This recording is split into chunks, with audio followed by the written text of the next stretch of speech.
This is gonna be real interesting. Are you guys ready for filmage? I think we need to get that fence out of the ski slope's way. Ooh. Okay, this is not a video dedicated to the V8 jet ski, although we will be taking a look at some of the comments that have been left on the V8 jet ski videos, and probably some of the comments from the other videos as well. Carl, come back. Yeah, come on, Carl. Don't leave. Come on, we need you. I'm not sure what they're talking about. Babe, no! It's a comment for Carl.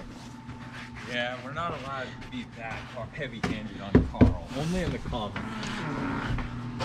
We are dealing with a bit of a snowstorm up here in Washington State. It's freezing cold and we're not having the normal V8 jet ski video. Well, because I just don't have time to put like the real video together. Yep.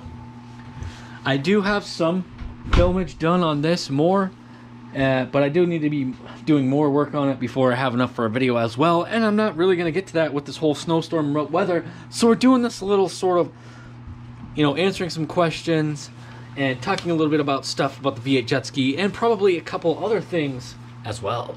Exactly. So thanks for hanging out. Just sit down, grab your popcorn, and enjoy the video. Who is it that grabs the popcorn? Tattoo. Tattoo's our Tattoo popcorn junk. guy. So I've been totally slacking about the comments lately, and that's just because I don't have time to even look at them. That's what happens. You got a newborn baby, beautiful baby boy, got videos to make, and no time to go looking through the comments. Well, also, when you've you've suddenly had this surge in viewing, and there's way more comments. Like, too many to read. Well, not too many to read. First world problems. Yeah, I guess. So, you know what? Instead of me trying to read through like the 100, instead of me trying to read through it, maybe you guys can just tell me the ones that I need to address here. Okay. Should you dry sump it? I've only seen like one or two about this one. They're kind of chuckling about the whole dry sumpage thing, and I'm assuming that means there's a ton of comments about the dry sump. So I'm totally fine with addressing the direction we're going with that and why we're doing what we're doing. So what happens is when the rear of the engine gets down low enough to engage with the coupler, the pan is so shallow that we would have to do a dry sump. So to just do a standard jet ski coupler to coupler, can you like pull the seat off for me? So to have this work with just a jet ski coupler to coupler, the pan has to go so far down that it would have to be a dry sump. And the fact of the matter is we're not doing a dry sump. But literally 90% of the comments say dry sump. Okay, so I looked into dry sump. There's the cost that is prohibitive, although I did look at kind of like some workarounds for that, like getting you know, the what do they call it, the scavenge pump off of, you know, just something else, and then maybe building my own like oil tank. And it's still going to be an expensive process. So the cost is there. It's not totally prohibitive. If I go that route, I could do it. But doing the dry sump on there brings on some other issues.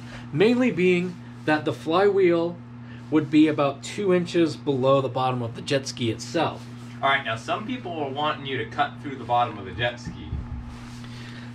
They were saying, why don't you just cut the bottom of the jet ski out a little bit for whatever you need and just build it up? Why aren't you doing that?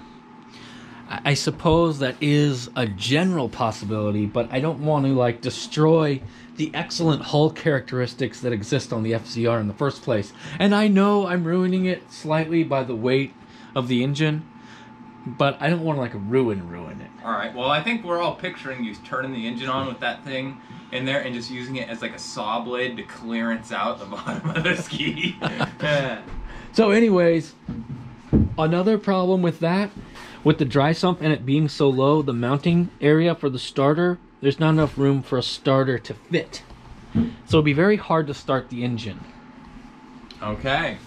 So I looked at some workarounds for that, like mounting the starter to the front of the engine, or mounting the flywheel and the starter to the front of the engine. I've also looked at switching the engine around so that the front, you know, the crankshaft pulley drives the, you know, the jet drive. And the only reason I don't want to do that is because the front crankshaft is not designed to be the driven unit, if that makes sense. It doesn't have you know, 6 bolt holes to couple up to you know, the power. So we just have like 1 bolt and a keyed crankshaft in the front, which is not really enough to support the kind of horsepower and loads we're going to be putting on this thing. Well, have you looked into pole starters for this? Okay. No. Okay, one other thing. I don't know if it's just one person who's asked about this a bunch of times, but I have seen it in my limited viewage of the comments about how we're going to start it without a flywheel. And the simple answer is it will have a flywheel. This is the one that came on it. It is cracked. I removed it just to clean the engine, and I haven't put it back on because we're just doing all kinds of mock-up stuff. So I'm getting a different flywheel, obviously going to get an SFI rated one so that we will be, you know, feeling a little bit more comfortable about the little saw blade spinning around in that fiberglass hull. All right. Now, everybody also wants to know, why aren't you just running a drive shaft like on a car? Oh, man. We're really getting into it, aren't we? Hey, that's what we're in the V8 comment section. No, we're gonna do that, right? Jacob was asking about a drive shaft, and that is a possibility to like make a super stubby drive shaft that you'd find in a car or whatever, or possibly a CV axle type of deal, another super short one. That is one way we could couple this up to the rear drive. But my plan is to use some sort of a gearbox. And as I understand it, somebody mentioned Hummer H1 axles or the portal axles for the Hummers. Actually, there's quite a few people saying portal axles. That's a really great idea. I looked into that. The only problem with that is the price. I couldn't really find any of them for under $1,500. And the other problem is it's going to spin our drive shaft backwards. Now you can get other portal axles that would spin it the correct way, but those are also quite expensive. No cheap ones, and when you get them, it's not like it just bolts on there anyway. So more cost effective and efficient to just make your own. So you guys are right on the money with those portal axles, and I just need to get one that essentially spins the correct direction, and I'm basically just gonna build my own because it's more cost effective for me to do it that way. And I have like kind of a neat little trick I'm gonna do that's gonna make it really simple for me to change the gearing on the little gearbox going forward, you know, if we need to change something out for different gears. Okay, well that sounds great. I'm gonna leave that as a surprise for the next episode that we actually do on this ski. That's fantastic. All right, I think you got a couple of complaints like this build is taking forever. Oh man. This build and is... to you people, we say, well, I'm sorry. I'm sorry, okay? Yeah, if you have a problem with that, you can just wait until summertime and then watch the full playlist from That's now a good to idea. completion. Yeah, for all you people, we got finished projects. Just go back and watch the ones that we finished in the build throughs, and then you can watch all of a build at once, and then you don't have to waddle through this whole waiting period. Right, and this is not some show on TV where they finish up every build every episode. Wow. That's true.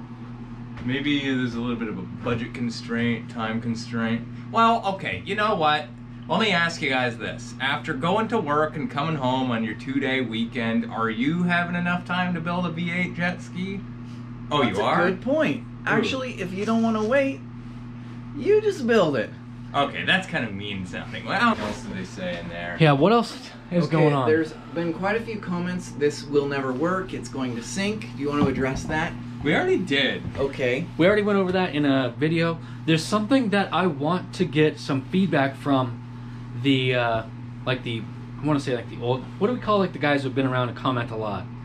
You guys know who you are. The original boys. The core. Yeah, not the hardcore, the core group, the guys who've always been there, and we know who you are. yeah, we know who you are. You know who you are. We want to see your comments the most, and I have to wade through like 300 comments to get to you. No. And it's worth it. care about them all.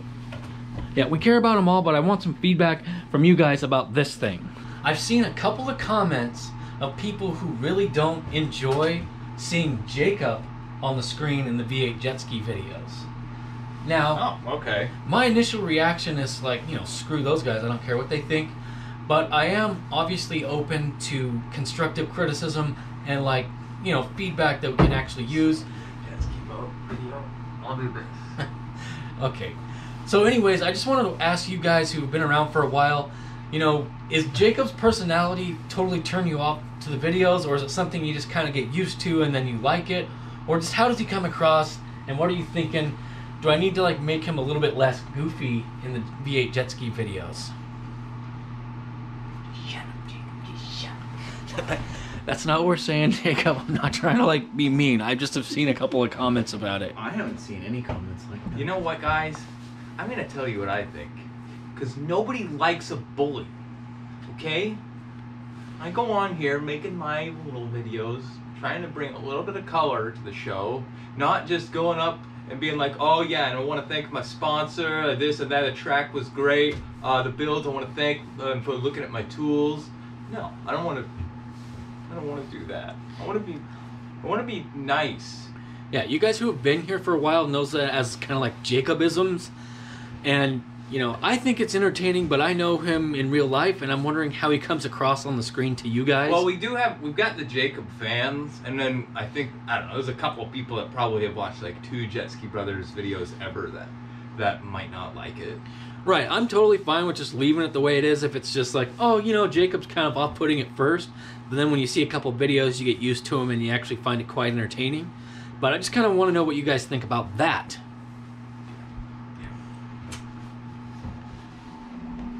What do you guys think of Jason? Oh yeah, I've been like not on any videos since I got a house.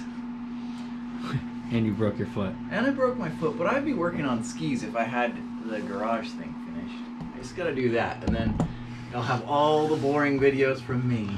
Right, and working on skis out there is like kind of ugh. It's not. It's really it slows you down quite considerably. So I'm hoping to get some filmage done on the V8 jet ski, and I would like to do a video before next Sunday on it, but we'll see what happens with that. Jacob has been hard at work filming a video with this ski over here, the Kawasaki 750. It's like, what, an SXI or something? Yeah, it says so on the side. Oh, it sure does. It's got its own name tag. So you're going to be seeing a video on that coming up soon, and then Jason has been working on no jet ski videos at all. That's right. Yeah, I have like 5 or 6 projects to do as soon as I can work inside. No videos from They Jason. should all be boring. Well, good job, Thank Jason. you. Yeah. Awesome. I've been hard on it. Hey, there's another comment that I've been seeing a bit that I think you should address. Okay, what's that? They're like, this is awesome, you got a new sub. Oh, man. Oh, okay, good. Thank you. Thank you for bringing that to my attention. That's great. I'm glad that you guys are, you know, hopping on board the Jetskibrothers video train. Yeah, guys, thanks for showing up. We always love having you, and we always enjoy your comments below. Even when they're, like, kind of scrutinizing us and, you know, a little bit critical, you know, it just makes us feel a little bit like, you know, we're, you know, have our bosses at work hovering over our work or something like that. Oh no, I'm doing something wrong and they're watching me, right? Yeah, you say whatever you want, we'll love it, you know. So a lot of times, guys that say kind of weird, meanish sounding things, they turn out to be pretty cool. So thanks for everybody who scrutinizes us and says stuff that's, you know, a little bit passive aggressive. I don't know. Is that the right way to say it? Well, we obviously like positive feedback. I think everybody does, but we're not shy about getting constructive feedback as well. I mean, if you come in like super hot, we're probably not going to pay that much attention to you. But like an actual real thought of like how we could do like a better video or make it more entertaining, we'll definitely look into improving it, because it's something we've always been about, is improving the quality of the videos and making them more entertaining and enjoyable for you guys to watch. Yeah, I mean, and sometimes we'll have the original Jetskibrothers viewers from back in the day just kind of go rage in the comments, and it's kind of funny. Sometimes people say some funny stuff. We want to have a funny, you know, good, constructive comment section with, you know, some jokes, some constructive thoughts and advice, and just little things like that. It just makes it so that it would be something that people would actually care to look at. And I'm trying to start a poetry contest in the comments section. I thought you did start a poetry contest. Didn't somebody win that? Yeah, we shipped out, you look for that Just look through all the old videos for the poetry contest winner video. It's for sure in there. There's no winner video. But what if they look through all the old videos? That'd be I was okay. thinking look for the poetry contest so you can enter it. There we go, yeah. Okay. What was the prize again? I can't remember. Oh man, it was probably like gas siphoned out of a jet ski or like... Oh, used jet ski fuel contest. I remember or maybe some gray second-hand jet ski fuel sweepstakes. Are you sure it wasn't like coming to ride with us? I don't think we've ever offered that, except for to like the original. Oh, maybe it was to come join us on a video and read your poem live. That sounds right. I remember we had at least 2 good entries. There may have been more, but I can't remember. Yeah. Other people have been asking, who is your producer? And that is Mick O'Toole from Dublin, Ireland. For all you guys who don't know, Mick and his family, they've been on our producing crew for a while now. Got a lovely family. It's a little bit of a commute for them across the pond. Obviously, the United States is a fair bit away from that, but we really love having him, and it's just been great for us. So we want to thank Barbara and Amy for lending him to us all the time. Absolutely. Yep. Okay. And if you guys want more information on that, just ask Mick in the comments section, and I hopefully he'll be able to clear up any of the more finer questions you got about it. I'm out here in the snowy area, kind of taking a look at the skis. This is the Sea Rat 2, all you can see ever. And I have to admit something to you guys. One of the reasons you're not getting a fully done, polished video with all the editing is because I wanted to come out here and go out in the snow with Milo. So that's what we did. Exactly, and it was great. And he liked it. Here's the Woody ski. You know, the Woody ski, when we did the video, it seemed like it got a lot of views back then. And then these crappier videos I'm doing with, like, what do I do with the engines, they get way more views. So probably some guys, if they want to appreciate a really interesting, cool video, go watch the wood jet ski video if you haven't seen it already. I think you'd It's under here. Yeah. Yep. Yeah, it was pretty well viewed for its time before the big spike from the V8 jet ski stuff. And there's a yellow thing under that snow. Guess what kind of ski it is? I don't know. I just was like, let's go outside. All I really wanted to do was tell you guys why I was kind of lazy this week and didn't do a full video, but... Oh my gosh, the snow's going over my boot. And here's the Superjet that basically, if you guys really tell Jacob to, a lot of you, if you tell him to put the Tiger Shark engine in it, he'll do it. Okay, maybe not. It's just weird seeing these things all covered in snow. Yeah, sure is. Maybe we should make a snow jet ski. I've always wanted to take a snowmobile and put like a stand-up bodywork on it. Like a stand-up jet ski bodywork. Cool. So it's like a stand-up snowmobile.